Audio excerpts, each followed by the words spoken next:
நீலம் மற்றும் melon tech production பெருமையுடன் வழங்கும் கெத்து தினேஷ் மற்றும் கலையரசன் நடிப்பில் அதயநாதர் இயக்கத்தில் இயக்குனர் பாரஞ்சித் வழங்கும் தண்டகாரண்யம் செப்டம்பர் 19 முதல் உங்கள் அபிமான திரையரங்குகள்.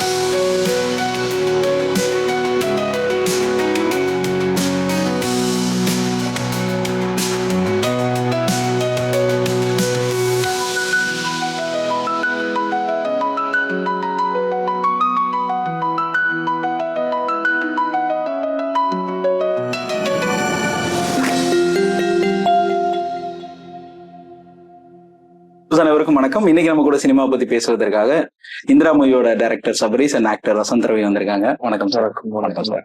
Welcome to the show. Thank you. இப்போ இந்த ஸ்டோரி வந்து கேரளாவில் நடந்த ஒரு ரியல் இன்சிடென்ட், அதை பேஸ் பண்ணி தான் எடுத்தாங்க அப்படின்னு சொல்லிட்டு ஆக்டர் மோர் சொல்லியிருந்தாரு. அதை பத்தி சொல்ல முடியுமா? அக்ராஸ் த வேர்ல்ட் நிறைய இடத்துல நடந்திருக்கு. கேரளால எங்க இன்ட்ரெஸ்டிங்கா பார்த்தோம்னா, கோவிட் அப்போ வந்து ஒரு 2 பேர் லவ் பண்ணிட்டு இருந்தாங்க. ஸோ லவ் பண்றதும் அவங்க இந்த பையன் வீட்டுல அதுக்கு அகேன்ஸ்டா லவ் பண்றதுக்கு அகேன்ஸ்டா இருந்திருக்காங்க. லாக்டவுன் விழுந்திருக்கு. ஸோ லாக்டவுன் விழுந்தோடனே அந்த என்டையர் கோவிட் பீரியட் வந்து அந்த பொண்ணு அந்த வீட்லயே இருந்திருக்கு. அவன் பேரண்ட்ஸுக்கு தெரியாம, ஒரு 1 BHK ஹவுஸ், பேரண்ட்ஸ் தெரியாம கூடவே வீட்லயே இருந்திருக்கு. ஸோ அதுதான் ஃபர்ஸ்ட் ஸ்பார்க்கா இருந்துச்சு, ஒருத்தவங்க வீட்டுல இன்னொருத்தவங்களுக்கு தெரியாம இருக்கலாம்னு. யூடியூப்ல நிறைய வீடியோஸ் இருக்கு. இந்த க்ரீப்பர் லைஃப் ஸ்டைல்னு ஒண்ணு எக்ஸிஸ்ட் ஆயிட்டு இருக்கு. ஒரு கப்பல் வேலைக்கு போறாங்கன்னா, அவங்க வேலைக்கு போனதுக்கு அப்புறம் ஒரு ஆர்டிக்ல இருந்து ஒருத்தர் இறங்கி வந்து சாப்பாடு சாப்பிட்டு உட்காந்து PS5 கேம் ஆடிட்டு திருப்பி அவங்க வர நேரத்துல மேல போய் படுத்துக்கும். இந்த மாதிரி யூஎஸ்ல நிறைய வீடியோஸ் இருக்கு யூடியூப்ல. யூஎஸ்ல ஒருத்தவங்க பர்டிகுலர் எக்ஸிஸ்ட் ஆனாங்க. ஸோ அந்த ஐடியா ஆஃப் ஒருத்தவங்க வீட்டுக்குள்ள அவங்களுக்கு தெரியாம இன்னொருத்த எக்ஸிஸ்ட் ஆகலாம் அப்படின்றதுதான் வந்து இதோட பேசிக் கிரஸ்டா இருந்தது. கேரளால நடந்தது அது வேற ஒரு டைமென்ஷன். நம்ம கதை வந்து வேற ஒரு டைமென்ஷன்ல பிளேஸ் அவுட் பண்ணிடுறேன். பட் இதுதான் ஃபர்ஸ்ட் ஃபிலிமா எடுக்கணும்னு நீங்க டிசைட் பண்ணிட்டீங்களா? இல்ல அந்த ஃப்ளோல நிறைய ஸ்கிரீன் பிளேஸ் எழுதணும். அதுல வந்து ஃபர்ஸ்ட் இது பண்ணலாம் அப்படின்னு. ஏன்னா ஒரு ஒரு ஒரு படம் நம்ம பண்ணும்போது வந்து ஃபர்ஸ்ட் ஃபிலிமா பண்ணும்போது பட்ஜெட் கன்ஸ்ட்ரெயின்ஸ் இருக்கு, லொகேஷன்ஸா பேஸ் அவுட் பண்ணணும்ன்றது. ஸோ ஒரு வீட்டுக்குள்ள ஒரு டிராமா எவ்வளவு ஃபிக்ஸ் பண்ணலான்னு பார்த்து பிக்கப் பண்ண ஒரு ஐடியா தான் இது. ஓகே. சார் வந்து ஒரு இன்டர்வியூல சொல்லியிருந்தாரு, வசந்த் ரவி சார் வந்து கன்வின்ஸ் பண்றது ரொம்ப கஷ்டம் அப்படின்னு சொல்லிட்டு. What was the moment you convincing இந்திரால நம்ம பண்றோம் அப்படின்னு சொல்லிட்டு? எனக்கு வந்து ஸ்டோரியோட பிளாட் இப்போ சொன்னார்ல, ரியல் லைஃப் இன்சிடென்ட்னு ஒன்று, அதை வச்சு எடுத்து ஒரு த்ரில்லர் பண்ணியிருக்காரு. அதுல ஒரு லவ் ஸ்டோரி அண்ட் கதை கேட்கும் போதே, அந்த ஸ்கிரீன் பிளே கேட்கும் போதே ஒரு யூஸ்வல் த்ரில்லர் பேட்டர்ன் இல்லாம வேற ஒரு பேட்டர்ன்ல இருந்தது. அண்ட் ஒரு எக்ஸைட்மெண்ட் இருந்தது. புதுசா நம்ம ஒரு விஷயத்த நம்ம வந்து ஒரு விஷயத்த நம்ம காமிக்கிறோம், ஒரு விஷயத்த சொல்றோம்னு சொல்லும் போது சம்வேர் உள்ள வந்து ஓகே இது பண்ணலாம் அப்படின்னு டிசைட் பண்ணதுதான். இன்டர்வல் போர்ஷன் தான் எனக்கு படத்துலயே வந்து ஒரு பீக் மூமெண்டா இருந்துச்சு. அதாவது படம் ஃபுல்லாவே வந்து குட்டி குட்டி சர்ப்ரைசஸ் நிறைய இருந்துச்சு. பட் இன்டர்வல் லைக் எப்படி இருந்துச்சுன்னா, ஹீரோ டவுன்ஃபால் ஆகும்போது வந்து வில்லன் என்ட்ரி அப்படிங்கும்போது இட் வாஸ் லைக் பிளான்டா இருந்ததானா இல்ல பிளான்டா டவுன்ஃபால் இல்ல ஹீரோக்கு. ஆக்சுவலா செகண்ட் ஹாஃப்ல தான் வந்து அந்த ஆப்போசிட் கேரக்டரோட ஸ்டோரி என்னன்றது ரிவீல் ஆகும்.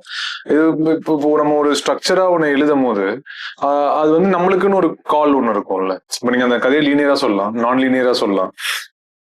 எந்த பாயிண்ட் பிக்கப் ஆகுதுன்றது ஒண்ணு இருக்குல்ல. எனக்கு அந்த வீட்டுக்குள்ள ஒருத்தர் இருந்தான்றது வந்து ஒரு த்ரில் ஒண்ணு இருந்துச்சு, ஒரு எக்ஸைட்மெண்ட் ஒண்ணு இருந்துச்சு. ஏன்னா அந்த மாதிரி கேரக்டர்ஸ் நம்ம பார்த்தது இல்லை. இப்போ நான் ஸ்டாண்ட் அவுட் ஆகணும்னு நினைச்சது, நம்ம சொல்ற கதைகள் வந்து has to be different from what is previously டோல்டுன்றது எல்லா டைரக்டரும் ரைட்டருக்குமான ஒரு ஆசையா இருந்துச்சு. ஸோ அந்த எமோஷன் பார்க்கும்போது இப்போ எல்லாத்தோட எக்ஸ்ட்ரீம் தானே. இப்போ ஒரு கோவத்தோட எக்ஸ்ட்ரீம் தான் மர்டர், ஆங்கரோட எக்ஸ்ட்ரீம் தான் ரிவெஞ்ச். அது ஸ்ட்ரக்சர் அவுட் ஆகாம அந்த பாயிண்ட்ல அந்த ஒரு கேரக்டர் ஒன்று எஸ்டாப்ளிஷ் பண்ணா பெட்டரா இருக்கும் அப்படின்றது ஒரு ஐடியாவா இருந்துச்சு. ஏன்னா ஜென்ரலா ஒரு த்ரில்லர் இன்வெஸ்டிகேஷன்ல ஒரு கேட் அண்ட் மவுஸ் இருக்கும். அந்த தேர்டா ஒருத்தர் இருக்கான்றது காமிக்கிறது தானே ஹை பாயிண்டாவே இருக்கும். ஸோ அதனால அது பிளேஸ் அவுட் பண்ணோம். ஓகே. எனக்கு இன்டர்வல்ல நீங்க வீட்டுல வந்து உட்கார்ந்ததுக்கு அப்புறம் ஒரு ஆங்கிள் பாக்கும்போது பாத்தீங்கன்னா நீங்க சிரிக்கிற மாதிரி இருந்துச்சு. இல்ல அது என்னன்னா, we have to give that அதாவது அது அழுகிறது தான். But we have to give the performanceல ஒரு விஷயம் இருக்குல்ல. உங்களுக்கு ஆடியன்ஸா பார்க்கும்போது ஒரு ஓகே இவன் சிரிக்கிறானா அழுகிறானா இல்ல நிஜமாலே சிரிச்சுட்டு அழுகிறானா, ஏன்னோ அது ஒரு மாதிரி கொஞ்சம் அந்த மாதிரி செட் பண்ணா நல்லா இருக்கும்னு தோணுச்சு இந்த கதைக்கு. அண்ட் அது டைரக்டரும் நானும் லைக் வி ஹேட் அ கால் அப்படி பண்ணலாம் அப்படின்ட்டு. ஏன்னா நான் இவர் என்ன சொன்னார்னா, நீங்க பயங்கரமா பர்ஸ்ட் அவுட் பண்ணி அழுகணும், ஓப்பன் அவுட் பண்ணி அழுகணும் அப்படின்னு சொன்னோம். when you open out and cry definitely it looks like that. நீங்க வந்து எக்ஸ்ட்ரீமா நீங்க அழும் போது ஒரு இடத்துல நீங்க அதாவது கண்ட்ரோல்டா இருக்கணும், பர்ஸ்ட் அவுட் ஆகணும். பட் கண்ட்ரோலா இருக்கும்போது நீங்க வந்து when you open out and when you cry இல்ல, when you control it and when you open out cry it looks like ஒரு சிரிக்கிற மாதிரி அழுகிற மாதிரி தான் இருக்கும் ஆக்சுவலி. அண்ட் அது அந்த மூடுக்கு அந்த இதுக்கு கரெக்டா இருக்கு. நீங்க சொல்ற மாதிரி அந்த டவுட் வருது இல்ல, அது அந்த த்ரில்லர் ஃபார்மேட்டுக்கு அது தேவைப்படுது இல்ல. நம்ம ஒரு இன்டர்மிஷன்ல ஒரு பேங்க் கொடுக்கும்போது, ஏன்னா நிறைய பேர் தியேட்டர்ல பார்த்து முடிச்சுட்டு என்கிட்ட கேட்கும் போது, சார் நான் எனக்கு இன்டர்மிஷன் கூட எனக்கு இன்னொரு கேரக்டர் இருக்குன்னு எனக்கு நான் ரெஜிஸ்டர் பண்ணல சார்.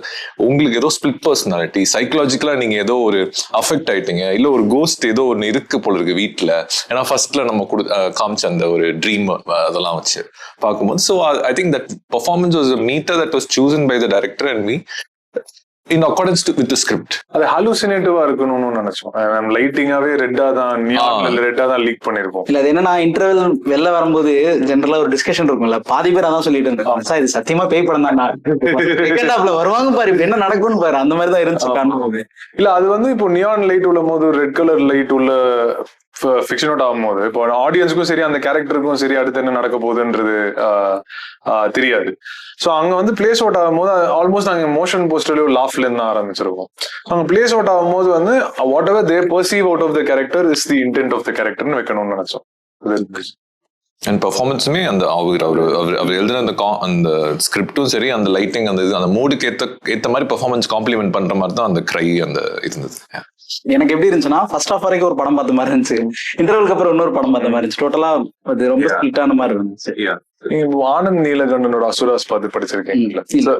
ஆனந்த் நீலகண்டனோட அசுராஸ்னு ஒரு புக் இருக்கு. அது has two perspectives on how you see Ravana. You see Ravana as a good guy, you see Ravana as a bad guy. இந்த ரெண்டு பெர்ஸ்பெக்டிவ்ல தான் அந்த கதை வந்து ஒரு ரெண்டு பேரோட நரேட்டிவ்ல மூவ் ஆயிட்டே இருக்கும். ஸோ அந்த மாதிரி ஃபர்ஸ்ட் ஹாஃப்ல வந்து ஒருத்தர் ஒரே கதையை தான் சொல்றோம், ஒருத்தரோட பெர்ஸ்பெக்டிவ் சொல்லிட்டோம். இன்னொரு செகண்ட் ஹாஃப் வந்து இன்னொருத்தரோட பெர்ஸ்பெக்டிவ் சொல்றோம். ஸோ நம்ம யாரு சைடு எடுத்துக்கிறோம்ன்றது is left to the audience. இதுல எனக்கு ரெண்டு விஷயம் படம் பார்த்தப்ப என்ன தோணுச்சு அப்படின்னா வந்து காதல் மட்டும்தான் அந்த மனித குலத்தை உயிர் போட வச்சிருக்கேன் நான். சோ அந்த மாதிரி வந்து கையில இறந்ததுக்கு அப்புறம் தான் இவர் வந்து உலகமே எனக்கு இல்லைங்கிற மாதிரி ஒரு இடத்துக்கு போயிடுவாரு. செகண்ட் திங் பத்ரா ஆல்சோ அப்படி. சோ அது நீங்க அப்படி சொல்ல வரீங்களா நான் நினைக்கிறேன். எனக்கு அது அந்த மாதிரிதான் என்னோட ஐடியாலஜி. நீங்க வந்து இந்திரா கையில வந்து லவ் சீக்வன்ஸே இல்லைங்க, அவங்க ரெண்டு பேரும் ஃபர்ஸ்ட் இடத்துல சண்டை போட்டுட்டாங்க, அதுக்கப்புறம் அவங்க ஒன்னா சேரும் போது பிரிச்சுறாங்க. அதுல வந்து அப்படி இல்ல சீன்ஸ் வந்து அவர் வேற மாதிரி எழுதுறாரு. நம்ம இந்திரா கையிலோட லவ் போர்ஷனே காமிக்கல, பிளாஷ் கட்ஸ்ல வந்து சாங்ல காமிச்சிருப்போம் மோமெண்ட்ஸா, ஏன்னா அதுக்கான ஸ்பேஸ் இல்ல. லவ்ன்ற ஒண்ணு எக்ஸிஸ்ட் ஆகணும். நம்ம பர்பஸ் ஆஃப் லைஃபுக்கோ, நம்ம என்ன பர்சியூ பண்ணணும்னு நினைக்கிறோமோ, நம்ம அடுத்த நாள் வாழ்றதுக்கோ ஒரு ஹோப் வேணும்ல. ஒரு ஹோப் இல்லாம எப்படி அது ஸ்ட்ரக்சர் அவுட் ஆகும்? ஸோ அந்த ஹோப் வந்து ரொம்ப வைட்டல் நினைக்கிறேன். அண்ட் அதுதான் இருக்கிறதுலே வந்து ரொம்ப பவர்ஃபுல்லான ஹோப்பு, ஆனா அதுதான் ஈஸிலி ஆக்சசிபிளான ஹோப். அந்த ரெண்டு கான்ட்ரடிக்ஷன் இருக்கு. ஸோ அது எல்லாருக்கும் கிடைக்கும். காதல் லவ் வந்து எல்லாருக்குமே வரும். எல்லாரும் அதை வந்து they can cherish and they can have it. அப்படி அவங்க செரிஷ் பண்ணி வச்சுட்டு இருக்கமோ அவங்க கிட்ட இருந்து எடுத்துட்டோம்னா வந்து அதுல ஒரு வயலன்ஸ் வருது இல்ல, அதுதான் வந்து the most brutal violence of all நினைக்கிறேன். எங்க கிளைமேக்ஸ் இல்ல, that is the most brutal violence of all. ஒரு ரெண்டு பேர் ஆசைப்பட்டு அவங்க ரெண்டு பேர் கூட இருக்க முடியாம போறதுக்கு யாரு காரணமா இருந்தாலும், தப்போ ரைட்டோ, அது அந்த மனுஷனை வந்து it will turn him into இன்னொரு ஆளா அதை மாத்திரும், ஒரு அரக்கனா மாத்தும். ஒரு அந்த லவ்வை ப்ரொடெக்ட் பண்றதுக்கு அவங்க போற எக்ஸ்ட்ரீம்ஸும், இந்த லவ்வை பாதுகாத்துக்கிறதுக்கு அவங்க போற எக்ஸ்ட்ரீம்ஸும், அது லூஸ் ஆயிட்டா அவங்க பண்ற ரியாக்ஷன் தான் ஹானஸ்ட் ஆஃப் ஹியூமன் எமோஷன் நினைக்கிறேன். ஓகே, அது வந்து இன்கார்பரேட் பண்ணணும்ன்ற ஒரு ஐடியா இருந்துச்சு. இப்போ நேத்து நாங்க மோர் கூட இன்டர்வியூ பண்ணிருந்தோம். அவர் சொல்லியிருந்தாரு எனக்கு வந்து ஃபைட் சீக்வன்ஸ் வந்து நான் வசந்த் சார் கிட்ட, சார் போதும் சார் என்ன விட்டுருங்க சார் அப்படிங்கிற அளவுக்கு இருந்துச்சு அப்படின்னு சொல்லி. இல்ல மோர் என்னன்னா இதுக்கு முன்னாடி ஆக்ஷன் பெருசா பண்ணதில்லைன்னு நினைக்கிறேன். அடி வாங்கும் போது அது முடிஞ்ச அளவுக்கு ரியலா இருக்கணும், பட் நம்ம மேல பற்றக்கூடாது. பற்றா நெக்ஸ்ட் டேக்கு எப்படி பண்றது? ஸோ அவருக்கு வந்து அது புரியறதுக்கு கொஞ்சம் டைம் ஆச்சு. ஏன்னா அப்பதான் ஃபர்ஸ்ட் டைம் பண்றாரு இல்லையா. சோ அப்ப அவர் என்ன சொல்லிட்டாரு, வசந்த் சார் ப்ரோ நீங்க என்ன நிஜமாலே அடிங்க பரவாயில்ல அப்படின்னு. நான் சொல்ல நிஜமாலே அடிச்சு அடுத்த டேக்ல நீங்க வர முடியாது மோர், நிஜமாலே அடிங்க. நான் அடிக்க வரும்போது நீங்க லைட்லி ஜஸ்ட் மூவ் அவே, ஏன்னா கேமரா ஆங்கிள் இருக்கு, நம்ம அதுக்கேற்ற மாதிரி மேட்ச் பண்ணிக்கலாம் அப்படின்ட்டு. அந்த ரிதம் மிஸ் ஆகும்போது திருப்பி மாஸ்டர் ஒன் மோர் போவாரு. போகும்போது இவரு நிஜமாலே அடிச்சிருங்க பரவாயில்ல அதெல்லாம் ஒன்றும் பிரச்சனை இல்லை அப்படின்பாரு. நான் சொன்னா அப்படிலாம் ஒர்க் ஆகாது. எனக்கு கயலோட கேரக்டர் வந்து லைக் பால்கனில பேசிட்டு இருக்கும்போது கூட பிரச்சனை ஆயிடுச்சு, நான் உன்னை பாத்துக்கிறேன் அப்படின்னு சொல்லுவாங்க. பட் அது வந்து ஏன் அகைன் உமன் வந்து நான் பாத்துக்கிறேன் இடத்துக்கு ஏன் போகணுங்கிற மாதிரி ஒரு கொஸ்டின் வந்துச்சு எனக்கு. I was brought up by a single mother. Okay, எனக்கு இன்னைக்கு வரைக்கும் எங்க அம்மா தான் என்ன பாத்துக்கிறாங்க. ஓகே, ஒரு விமன் கிட்ட இருந்து வர லவ் தான் அவங்கள மீறி எனக்கு இப்போ நம்ம ரெண்டு பேர் இருக்கோம். I wouldn't go out of the way to do something for you. உங்களை சந்தோஷப்படுத்துறதுக்கும் உங்களை சந்தோஷமா வச்சுக்கிறதுக்கும் உங்களை டு ஃபீல் ப்ரௌட் ஆஃப் நான் உங்களுக்கு எதுவும் பண்ண போறது இல்லை. உங்களோட partner will do that for you. So அதுதான ஒரு பீக் மொமெண்டம் ஆஃப் லவ். எனக்கு my grandmother's name. Okay, My grandmother stood like that. ஓ அதுவா நான் இது கேட்கணும் நினைச்சேன். Mitra வந்து my grandmother's name. நான் ஏதோ வேற ஏதோ நினைச்சேன். இல்ல, நீங்க என்ன நினைச்சீங்கன்னு கூட சொல்லலாம் சார். நான் ஏதோ ஒரு எக்ஸ் கேர்ள் ஃப்ரெண்ட் ஒரு எக்ஸ் லவர் அந்த மாதிரி லைஃப் ஏதோ ஒரு முக்கியமான பர்சன் நம்ம லைஃபே மாத்தி விட்டுருப்பாங்கல்ல அந்த மாதிரி நினைச்சேன். இவங்க என் லைஃபே மாத்தி விட்டுவாங்க. So her death changed my life. எனக்கு ஒரு அந்த கிளைமேக்ஸ் ஆக்ஷன் பிளாக்ல வந்து இந்த ஃபிளார் வாஸ் தூக்கி அடிப்பாங்கல்ல, 2 ஃபிளார் வாஸ் மேல, அதுல ஒன்னு ஒரிஜினல். அது ஒரிஜினல் அடிச்ச உடனே அப்பதான் ஃபர்ஸ்ட் நான் ஷாக் ஆயிட்டேன் மொமெண்ட். ஏன்னா அதுக்கப்புறம் எந்திரிப்பாரு, அடி வாங்கிருச்சு, கீழே வலிக்குது அப்படின்ட்டு இருக்காரு. அப்பதான் அந்த சன் மாஸ்டர் சொல்றாரு, தம்பி அது ஒரிஜினல் பா, பக்கத்துல இருக்க டூப்ளிகேட் மாத்தி எடுத்து அடிச்சிட்டான். Thank you so much. It was like ஒரு ஃப்ரெண்ட்ஸோட ஒரு கான்வோ மாதிரி இருந்துச்சு. இந்திரா வந்து எங்க எல்லாரோட ட்ரீம். இந்திரா படம் தியேட்டர்ல ரன் ஆயிட்டு இருக்கு அண்ட் ஆடியன்ஸ் நான் தியேட்டர் விசிட் பண்ணும்போது உங்களோட லவ் சப்போர்ட் வந்து ஃபினாமினலா இருக்கு. இந்திரா வந்து ஒரு மிகப்பெரிய ஒரு வெற்றி அடையணும் அப்படின்னு சொல்லிட்டு நீலம் சார்பாக பெரிய வாழ்த்து. தேங்க்யூ. Thank you so much.